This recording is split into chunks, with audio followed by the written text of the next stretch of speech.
दोस्तों, जो पुरुष अपनी पत्नी की इन चार चीजों पर हर समय नजर बनाकर रखता है तो वह पुरुष अपनी जिंदगी में कभी दुखी नहीं रहता।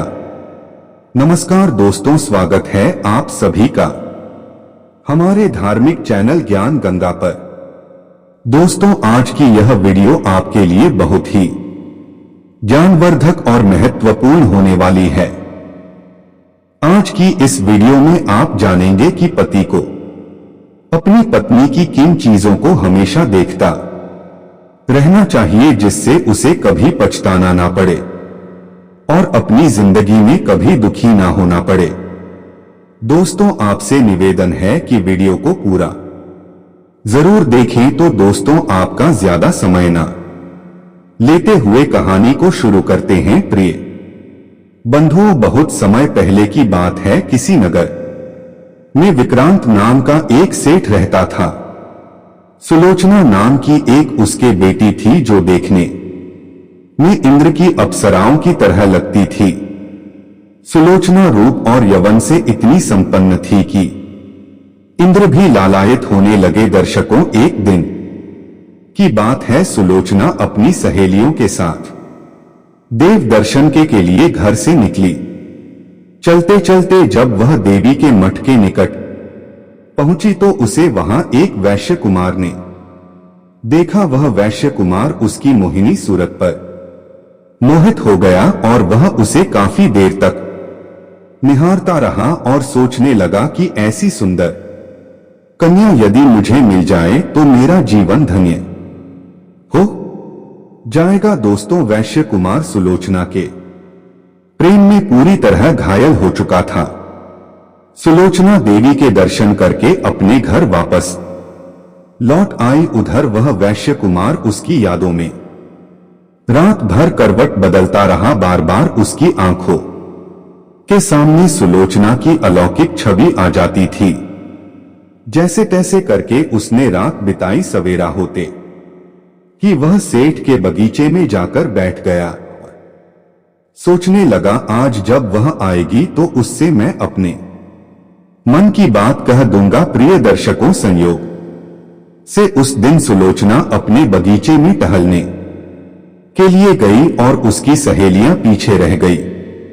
मौका पाकर वह वैश्य कुमार सुलोचना के पास गया और बोला, हे चंद्रबंदनी, जब से मैंने तुम्हें देखा है तब से मेरी रातों की नींद, सारा सुख चैन नष्ट हो गया है। मैं तुम्हारे बिना इस संसार में जीना नहीं चाहता। यदि आप चाहती हो कि मैं बेमौत न मरूं तो मेरे प्रेम को स्वीकार कर लो और एक बार मेरे गले लिपट जाओ। प्रिय दर्शकों, उस वैश्य कुमार की बात सुनकर सुलोचना कहने लगी है, युवक, मेरे पिता ने मेरा विवाह कही और पक्का कर दिया है और थोड़े ही दिनों में मैं उसकी पत्नी बनने वाली हूं। इसलिए आप मेरी आस छोड़कर चले जाइए। यदि मेरे पिता ने जान लिया तो तुम्हें यहां के राजा से कहकर फांसी पर छड़वा देंगे। प्रिय बंधुओं, कहते हैं कि जिस तरह कौवा रात में नहीं देख सकता और उल्लू दिन में नहीं देख सकता, उसी तरह कामी पुरुष को ना दिन दिखता है और ना कि रात। वह वैश्य कुमार उसे किसी भी हालत में पाना चाहता था। दोस्तों, वैश्य कुमार की अत्यधिक जिद देखकर पहले तो सुलोचना ने उसे समझाने का बड़ा प्रयास किया, लेकिन जब वह नहीं माना तो सुलोचना ने उसे एक बात कही कि देखो, मेरा विवाह तय हो चुका है। मैं तुम्हारी स्त्री तो नहीं बन सकती, परंतु हां, मैं तुम्हें एक बात का वचन देती हूं कि मैं तुमसे एक रात के लिए अवश्य मिलूंगी। पहले तुम मेरा विवाह हो जाने दो। मेरा पिता कन्यादान का फल प्राप्त कर ले, उसके बाद मैं तुमसे जरूर मिलूंगी। प्रिय दर्शकों, इतना कहकर सुलोचना अपने घर लौट आई। कुछ दिनों के बाद सुलोचना के पिता ने उसका विवाह कर दिया। वह वैश्य कुमार उस दिन का इंतजार करने लगा और सोचने लगा कि वह कौन सा दिन होगा जब सुलोचना उसके साथ एक रात बिताए गगी दर्शकों, जब इधर कई दिन बीत गए पर सुलोचना अपने ससुराल से लौटकर नहीं आई, तो वैश्य कुमार सोचने लगा कि कहीं ऐसा तो नहीं कि वह मुझसे उस दिन का झूठा वादा करके चली गई। यही सोचकर वह वैश्य कुमार सुलोचना के ससुराल का पता लगाता हुआ उसी के ससुराल में पहुंच गया और वहां पहुंचकर एक भिक्षु का रूप बना लिया और भिक्षा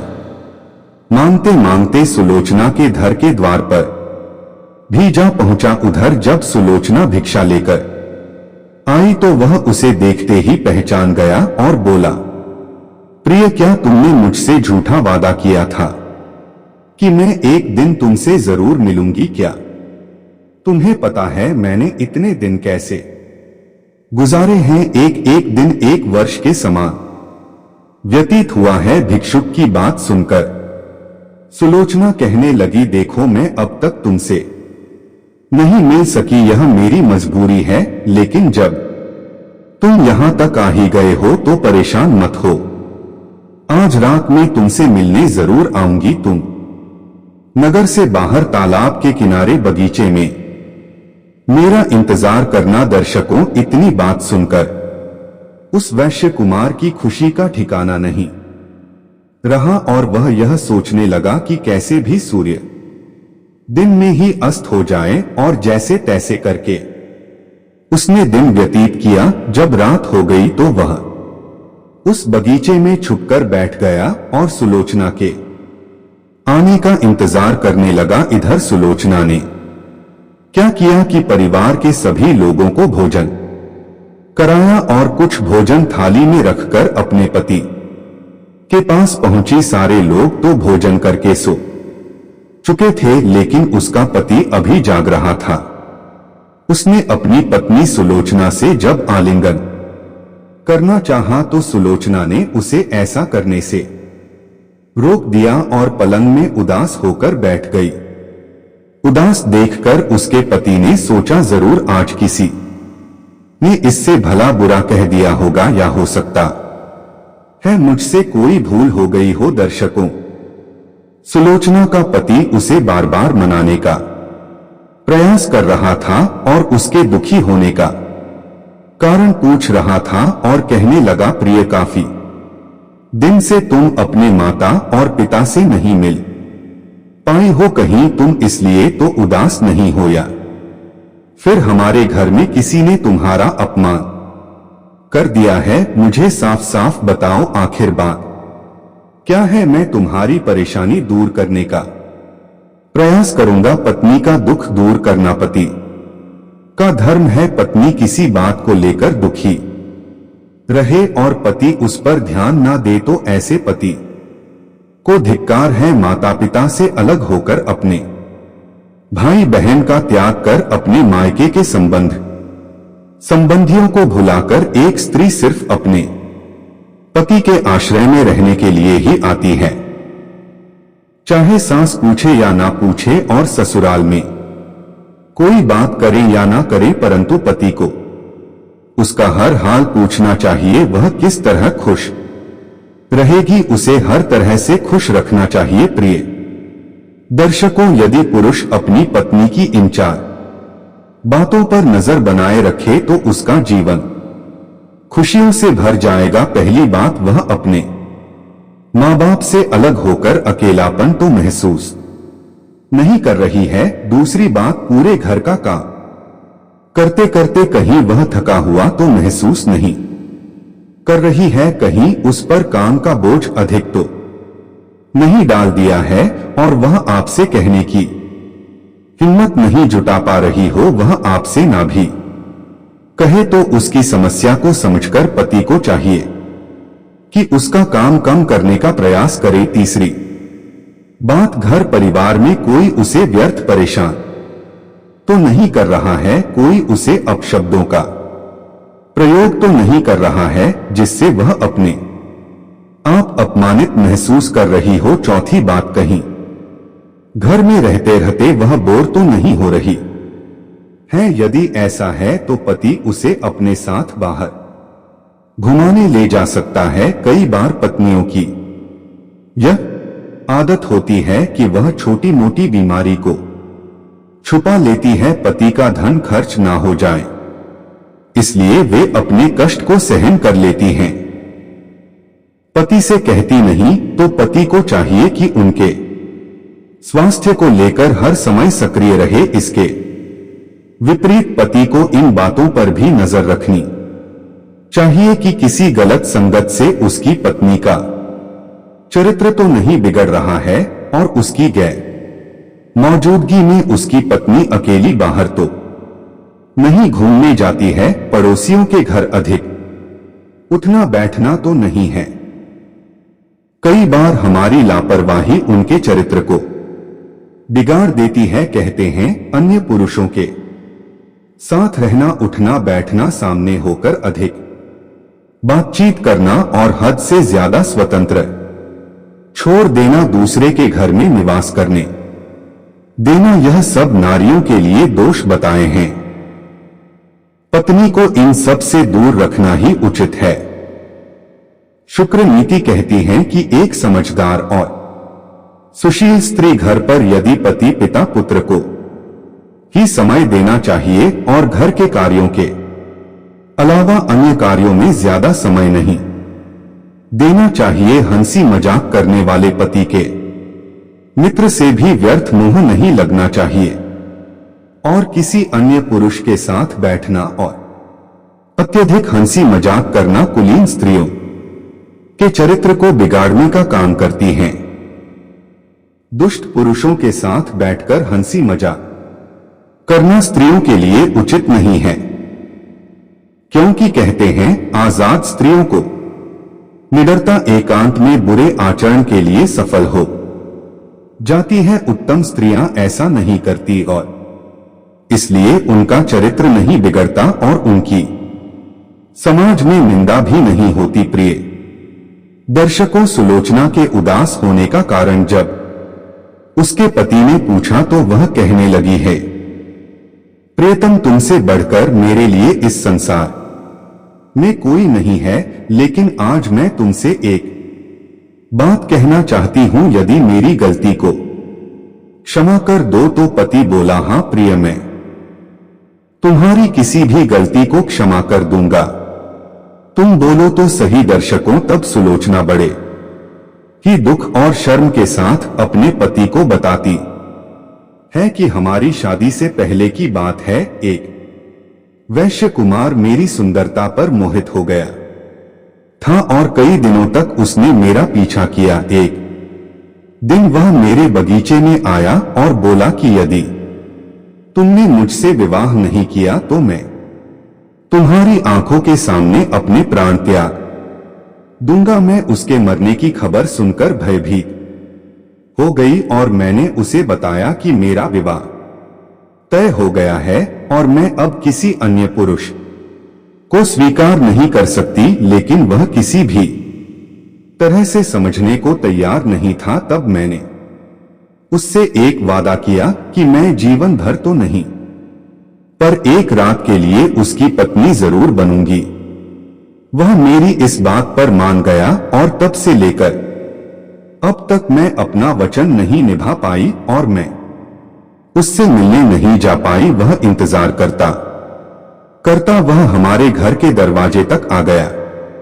मैंने आज रात उसके पास जाने का वादा किया है, इसलिए आप मुझे आज्ञा दे तो मैं अपना वचन निभा सकूं। प्रिय दर्शकों, पत्नी की ऐसी बातें सुनकर पति की सांसें थम गई और सच बात है, कोई भी पति अपनी स्त्री को दूसरे पुरुष के साथ देखना नहीं चाहेगा। सुलोचना का पति भी बड़ा अचरज में पड़ा था और वह काफी देर तक विचार करता रहा कि ऐसी स्त्री को धिक्कार है जो पति के रहते किसी पर पुरुष की इच्छा रखती हो। काफी देर सोच विचार करने के बाद उसने अपनी पत्नी को उसके पास जाने की आज्ञा दे दी। पति की अनुमति मिलते ही सुलोचना भोजन की थाली लेकर वैश्य कुमार से मिलने के लिए चल दी। घोर अंधेरा था। रात्रि में वह उस बाग की ओर चली जा रही थी, तभी रास्ते में एक चोर चोरी करने के लिए जा रहा था। सुलोचना को देखकर चोर ने उसका रास्ता रोक लिया और बोला, तुम कौन हो और रात के अंधेरे में किससे मिलने जा रही हो? दर्शकों, तब सुलोचना डरते हुए कहने लगी, देखो मेरा रास्ता छोड़ दो, मैं किसी जरूरी काम से बाग में जा रही हूं। चोर बोला, शायद तुम यह नहीं जानती कि मैं एक चोर हूं और हाथ में आए धन को कैसे छोड़ दूं। सुलोचना ने कहा, देखो तुम मेरे सारे गहने ले लो मगर मुझे अपना वचन निभा लेने दो। चोर ने पूछा, कैसा वचन? तब सुलोचना ने उसे पूरी कहानी सुनाई। चोर उसकी कहानी सुनकर दंग रह गया और बोला कि बड़ी सत्यवती हो जो अपना वचन निभाने के लिए अपने पति की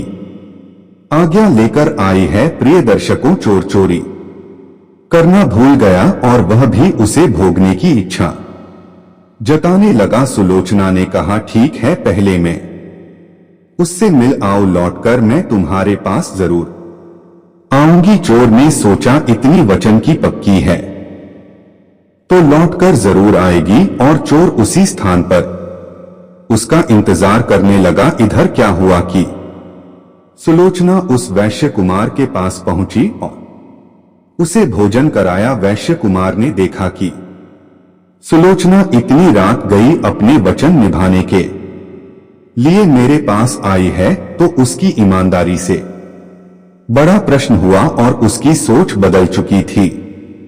उसने कहा है, सुलोचना, वैसे तो मैं तुझे जान से ज्यादा चाहता हूं, पर तुम एक दूसरे पुरुष की पत्नी बन चुकी हो, इसलिए उसने तुम पर विश्वास करके मुझसे मिलने के लिए भेज दिया। मैं उसके त्याग से समझ सकता हूं कि वह तुम्हें कितना चाहता है। जो तुम्हारी खुशी के लिए वह राजी हो गया। एक पति के लिए सबसे बुरा दिन होता है जब उसकी स्त्री किसी और पुरुष से मिलने जाए। मैं उसके विश्वास और प्रेम की ओर तुम्हारे वचन की बलि नहीं चढ़ा सकता। जाओ, तुम अपने पति के पास लौट जाओ। इतना कहकर वैश्य कुमार ने सुलोचना को वापस लौटा दिया। लौटकर सुलोचना उस चोर के पास आई। चोर ने पूछा, कहो, जिससे तुम मिलने गई थी उससे मिल आई? तब सुलोचना ने बताया कि मैं उससे मिलने तो गई, पर उसने मेरी सत्यता को देखकर छुआ तक नहीं। वैश्य कुमार ने जितनी बातें कही थी उसने सब चोर को सुना दी। सुलोचना के मुख से वैश्य कुमार की बातें सुनकर चोर का भी मनोभाव बदल गया और उसने कहा, यदि ऐसी बात है तो जाओ, मैं भी तुम्हें हाथ नहीं लगाऊंगा और तुमसे तुम्हारे गहने भी नहीं लूंगा। प्रिय दर्शकों, चोर उसे कुछ दूर तक छोड़ने आया। सुलोचना अपने पवित्र चरित्र के साथ अपने पति के पास लौट आई। पति ने पूछा तो उसने सारी कहानी सुना दी। पति ने देखा कि सुलोचना जैसे गई थी वैसे ही वापस लौट आई है। उसके हाव भाव, शरीर की रूपरेखा को देखकर पता चलता है कि वह शुद्ध और पवित्र है। तो उसके पति ने उसे पतिव्रता स्त्री मानकर उसका सम्मान किया। दर्शकों, अब सवाल यह है कि इस कहानी में सबसे बड़ा त्याग किसका रहा, उसके पति या वैश्य कुमार